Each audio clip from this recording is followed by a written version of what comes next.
Hi everybody, my name is Matthew Poes with Poes Acoustics, and on this video I'm answering questions that you guys have submitted.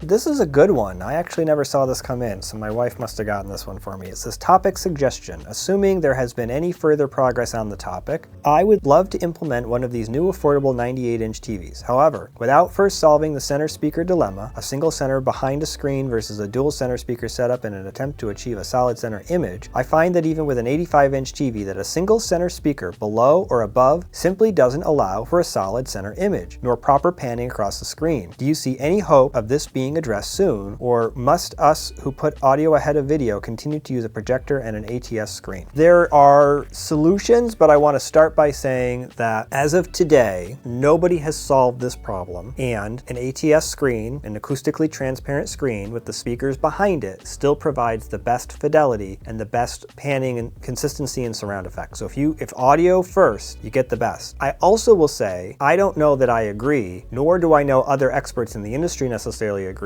that TVs are providing better video than projectors. You hear that a lot, and I think that that's not really an accurate or fair statement. Having said that, I think some of it comes down to cost. What you're comparing is a 98-inch TV that's probably well under $3,000 at this point, because you said affordable. And the reality is there are no good projectors for $3,000. So to get something comparable to that, you're probably looking at more like maybe $7,000 or $8,000 to even $10,000 or $12,000. You got to remember though, in projectors, we can go all the way up to $500,000. And in TV displays, we can go well up into the millions of dollars. Micro LED TVs, direct view LED TVs, are often anywhere from $250,000 to $1 million plus, depending on the size and quality of it. So the pricing of all this stuff is sort of relative. And when you're starting to look at that low end of the price point, you're dealing with issues where the prices themselves are creating a performance barrier that's part of the problem. But let's just play with this from the standpoint of what could be done, what has come out that might be a technology you could use, and see if we can go from there. And the answer is the dual center thing can work, but it's tricky, and it's not something you're going to easily implement by simply taking a typical receiver, hooking a center above and below, and saying, all right, we're good to go. That's going to cause more harm than good in most cases, and the pans are not going to be very consistent. That is my experience. I've played around with that. I've also played around with placing the left and the right speakers as speakers above and below as well, instead of to the sides. I've played around with darkening filters, which is a kind of shading filter that goes on the upper speaker. So it probably depends which one is closer to the viewers in terms of which one should dominate, above or below. But for me, and what I would imagine is the case for you, I'm guessing that 80–90% of the time that's going to be the lower center channel. So the lower center channel is going to be run normal. The upper center channel has to be perfectly time aligned with the lower one, and then a special darkening filter gets applied to that. It needs to be a linear phase filter, and then when you hear the pans, that upper center channel does actually help bring up the perception of the image. The other thing I'll mention is don't forget that seeing it and knowing it's there can be a bit of an issue. So the more you can hide it, the better. But there are other approaches besides the dual center approach that can work, I think, better, but they're very tricky to get right.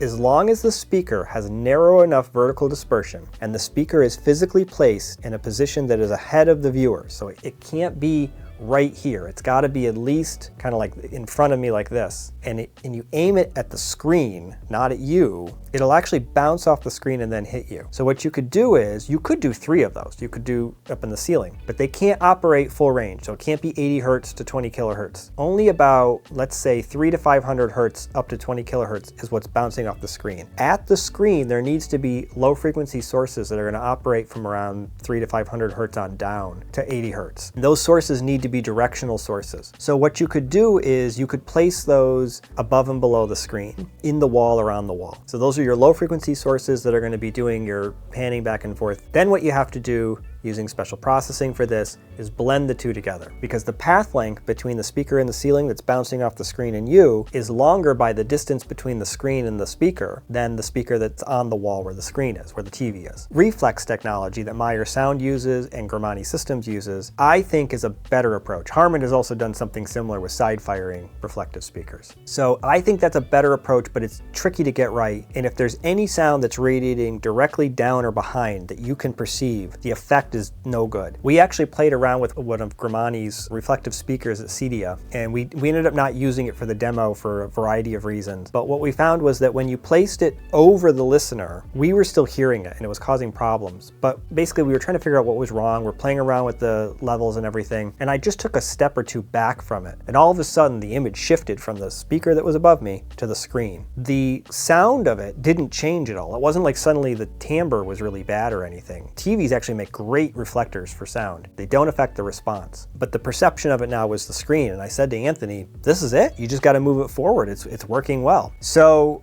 I think the key is getting it in the right location and then EQing everything and time delaying everything and crossing everything over in such a way that you don't perceive it. And that's the tricky part. And it's not something that I think your average guy is going to be able to easily do. The other problem is there's not a lot of speakers you can use for that. So I'd be curious, this has never been done, but I'd be curious to try the new Perlistens because the angle that they have them at, that they're aimed at, it's pretty close to okay. It's 30 degrees. It's a little bit, I really wish that it was, instead of 30 degrees, it was maybe like 45 degrees. I think that would be better because then you could move it farther forward to the screen. And I wish that they had a narrower vertical dispersion for this purpose, but that would have made it a less good speaker for what it was designed for because it wasn't designed for this. So interestingly, you could actually take and put some low frequency speakers on the wall here. They could actually go below the screen, they could go below, it doesn't matter. They don't have to be anything great, they just need to be good enough to produce that content between 80 Hertz and 500 Hertz, left, center, and right. You could have your left speaker and your right speaker there. If you want to hide things completely, you could put them in the ceiling. Anthony has a demonstration of a system they did like that. It's actually really good. But for the sake of argument, we're going to say that we're going to do a left and a right speaker on the wall or in the wall. We're going to do a center speaker, low frequency, directional source. You probably wouldn't need the left and the right for that because the left and the right speakers would do that. You could actually mix the low frequency content out to the left and the right, but it requires special processors for that. That's not a typical thing you can do. You've got your reflective or reflex speaker, Myers calls it reflex,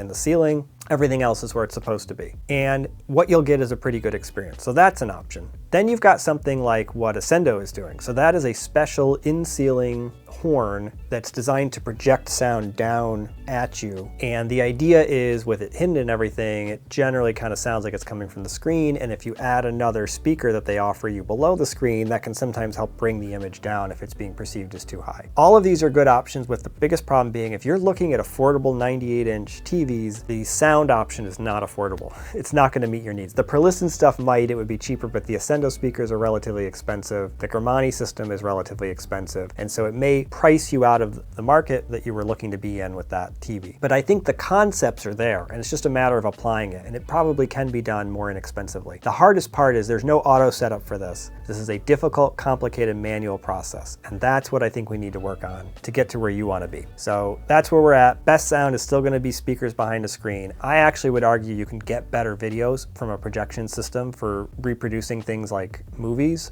than you can get from TVs, but I get it. A projection screen makes absolutely no sense in a lit room where there's any ambient light. It affects the contrast too much, and you can get some really nice picture quality out of a $2,000, $3,000, $4,000 TV, and you just can't out of a projector at that price point. It doesn't match. So I understand the desire, and I think we are getting to a point where that's becoming more and more of a possibility. Hopefully you found this video interesting. Subscribe to my channel, comments below on what you think about what I had to say, or if you've had different experiences, and keep watching. There's more videos coming.